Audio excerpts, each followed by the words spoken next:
Ophelia, अपने दुआ में मेरे पाप के लिए क्षमा मांग लेना। मेरे अच्छे राजकुमार, इतने दिनों से कैसे हैं आप?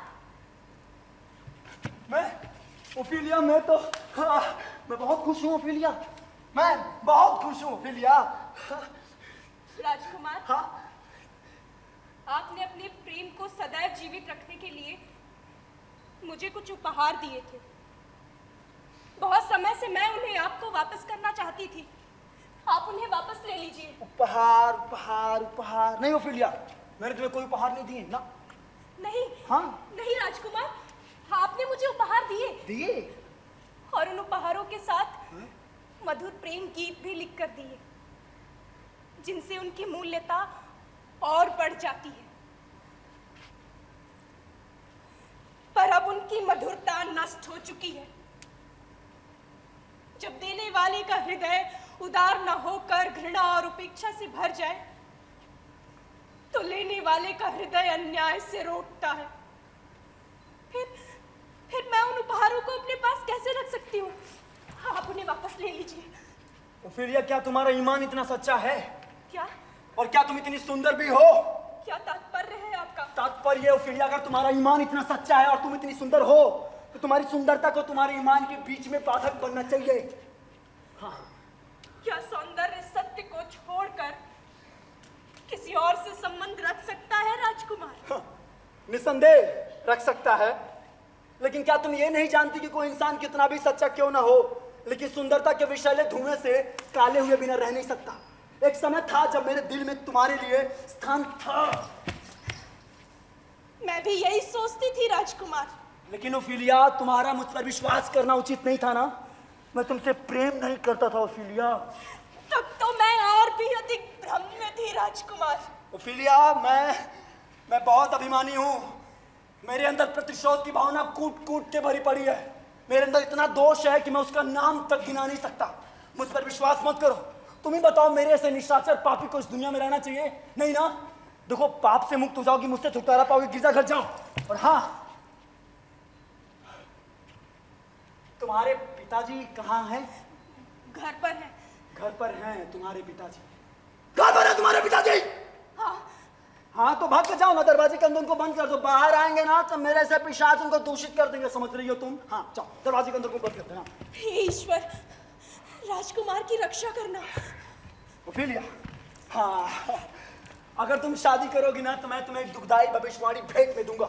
वो एक कि चाहे तुम कितनी भी पवित्र और कितनी भी अच्छी क्यों ना हो दुनिया की नजर में, लेकिन तुम लांछन और निंदा से कभी बच नहीं सकोगी। और अगर तुम गिरजाघर नहीं जा सकती तो जाके किसी मूर्ख से शादी कर लो ना, क्योंकि बुद्धिमान जानता है तुम्हारी जैसे स्त्रियां उनके साथ विश्वासघात करके उनको पशु बना देती है। हे ईश्वर, क्या तुम राजकुमार को उसकी स्वाभाविक स्थिति वापस नहीं दे सकता? हाँ, ओफिलिया, भगवान ने तुम्हें इतना सुंदर रूप दिया है, इतना सुंदर रूप दिया है, फिर इसमें तुम दूसरा रंग चढ़ाकर लोगों के साथ विश्वासघात क्यों करती हो?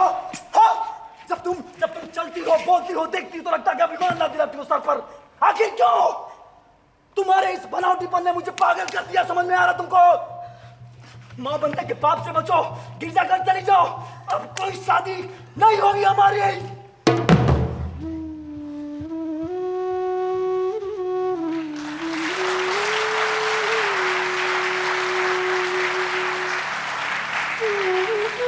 हे ईश्वर, ये कैसा अन्याय है।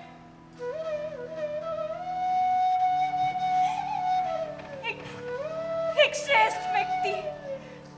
श्रेष्ठ व्यक्ति जो अपने पागलपन में अपने आप को पूरी तरह भूल गया है, पूरी तरह।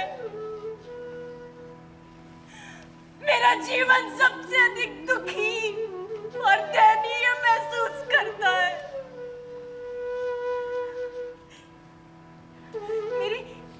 मेरी आंखों में वो राजकुमार आता है जब मैंने उसको उसकी श्रेष्ठ स्थिति में देखा था। मैं कैसे सहूं? कैसे? उसके पागलपन को मेरी आंखें उसी तरह बर्दाश्त नहीं कर सकती जिस तरह सुरीली घंटियों के कर्कश बजने पर जो आवाज निकलती है और कानों ने बर्दाश्त नहीं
क्या तुम्हें अभी भी लगता है हैमलेट के पागलपन का कारण उसका प्रेम है?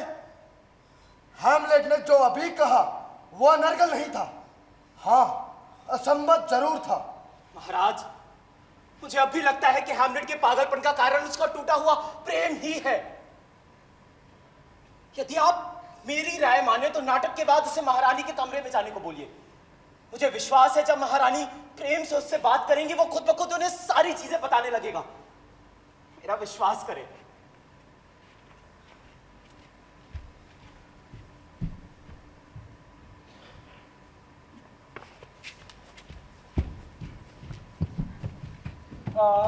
आप सभी लोग जल्दी से तैयार हो जाइए और जो संवाद मैंने आप लोगों को लिख कर दिए हैं उसको उसी प्रवाह में बोलिएगा। और हाँ, जैसा अभिनय हो वैसा शब्द होना चाहिए, जैसा शब्द हो वैसा अभिनय होना चाहिए। और हाँ, देखिए नाटक में स्वाभाविकता बनी रहनी बहुत जरूरी है, वरना नाटक खेलने का कोई उद्देश्य नहीं रहता। और आप में सूत्रधार का पाठ कौन कर रहा है? जी मैं राजकुमार जी। आपको ना जितना मैंने संवाद लिख कर दिया उतना ही बोलिएगा, उसमें एक शब्द न कम एक शब्द ज्यादा। मैंने बहुत सारे अभिनेता देखे हैं जो दर्शकों को खुश करने के चक्कर में फैल जाते और नाटक खराब होता था, वो मत करिएगा, ठीक है? बोलो श्लोक। बोलो, तुम्हारा मित्र हाजिर। बताओ। एक जरूरी बात कहनी है तुमसे। बोलो। आज रात यहाँ नाटक खेला जाएगा सम्राट के सामने। समझ गया। उस नाटक का एक दृश्य वैसा ही है जिन हालातों में मेरे पिता की मृत्यु हुई थी। मैं चाहता हूँ तुम्हारी कड़ी से कड़ी नजर सम्राट के दिल और दिमाग में रहेगी। मेरी तो जैसे रहेगी। ठीक है। अगर उसे एक दृश्य से सम्राट के जुल्म का पर्दाफाश नहीं होता है, एक दृश्य से क्या? सम्राट के जुल्म का पर्दाफाश नहीं होता है। मतलब मेरा सोचना समझना सारा व्यर्थ है और प्रेत की बताई सारी बातें झूठी है। ठीक है। सुनो। और अगर वो एक दृश्य में कुछ चौंकते हैं, कुछ करते हैं, उठते बैठते लगते, कुछ भी करते हैं वो, तो हम इत्मीनान से बैठकर बात में कुछ भी करेंगे। हम बात में बैठ के सोचेंगे क्या करना है। ठीक है? तुम यहीं बैठोगे, यहीं से निगरानी करोगे, यहीं बैठो। सारी तैयारी हो गई? लग तो यही रहा है। और सब आ रहे हैं? अभी बुलाता हूँ। बुला के लाइए। महाराज,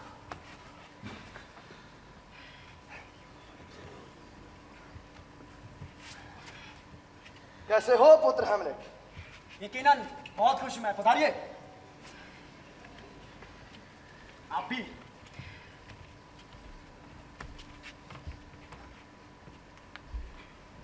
आओ पुत्र हैमलेट, हमारे साथ बैठो।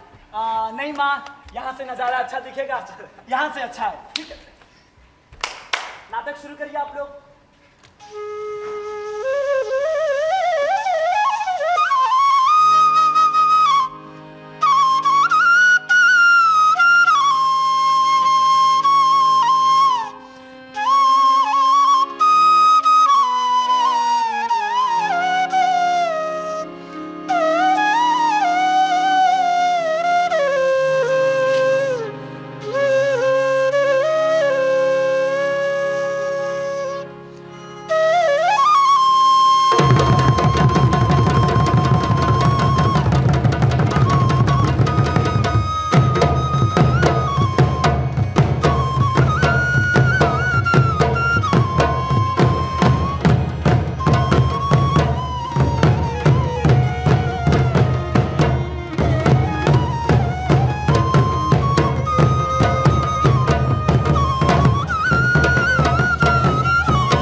सभी सुधीगणों को मेरा नमस्कार। मैं आशा करता हूं आप सभी कुशल होंगे। आज हम लेकर आए हैं नाटक चूहेदानी, जो आधारित है एक दुखांत कहानी पर। इसमें हम देखेंगे कि किस तरह अपने ही लोग अपनों के साथ छल करते हैं। मैं ऐसी आशा करता हूं कि आप इसे शांतिपूर्वक देखेंगे।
प्रकाश दो, प्रकाश दो।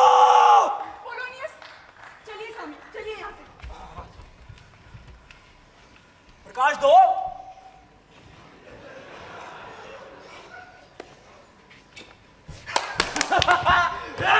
यही है। देखा देखा देखा, वो ये। अब ये करना है। तुम उसके पीछे जाओ, जाओ।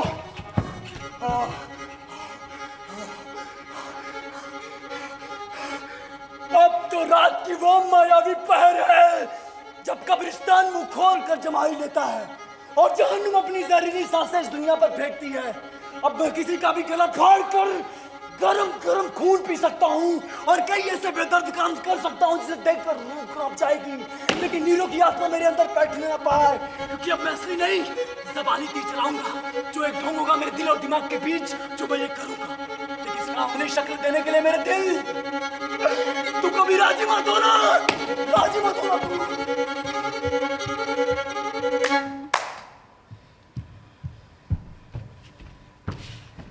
हैमलेट का पागलपन किसी भी दृष्टि से उचित नहीं है और सुरक्षा की दृष्टि से तो बिल्कुल नहीं।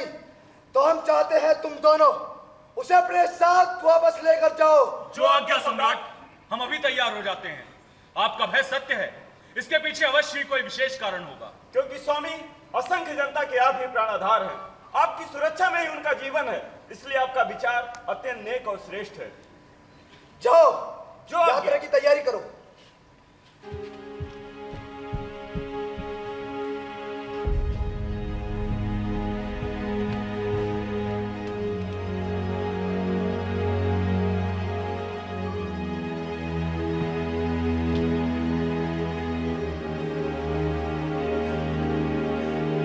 ईश्वर, मेरे हृदय की ये विषैली सांसें आकाश में उठकर सबको दूषित कर रही है। इतनी आसानी से मैं इसकी चलती हुई सांसों को रोक सकता हूँ, क्योंकि अब ये कहता है मैं भी पापी हूँ, ठीक उसी तरह जिस तरह कैन के ऊपर उसके भाई की हत्या के आरोप थे। इसकी हत्या कर दूंगा, ये पापी सुअर संसार से सदा के लिए उठ जाएगा भी। मेरा हृदय कहता है कि क्षमा मांग, लेकिन मेरा सांस नहीं होता। ये उचित नहीं होगा हैमलेट। अभी इस पापी को मार दिया तो जन्नत में चला जाएगा, क्योंकि अभी ये धुआं में है। मेरी आत्मा का पतन हो चुका है। ये प्रतिशोध नहीं होगा हैमलेट। मेरे हाथ मेरे भाई के खून से रंगे हैं। इन पर लाल काले कपड़े हैं ईश्वर, दया करो ईश्वर, इन दुखों को मिटा दो। मैं तुझे तब मारूंगा जब तू गुनाह में होगा, क्रोध में नहीं। जब तू किसी स्त्री का दोष में होगा, क्रोध में होगा, सोया होगा, तब मैं तेरी दोनों आंखें फोड़ दूंगा। जिस आंखों से तूने मेरे मुंह पे फरेब डाले हैं, तेरा दोनों हाथ काट दूंगा। जिस हाथ से तूने मेरे मां को छुआ है, मैं तेरी ओर देखता हूँ, तू ही मेरे जीवन की आशा है ईश्वर। मुझे विश्वास है तू मेरे पापों को क्षमा करेगा, मुझे अपराध मुक्त करेगा। दूसरा मौका बख्श दूंगा मैं, जब इस पापी के पास मरने के अलावा कोई दूसरा रास्ता नहीं बचेगा। अभी नहीं है, अभी नहीं।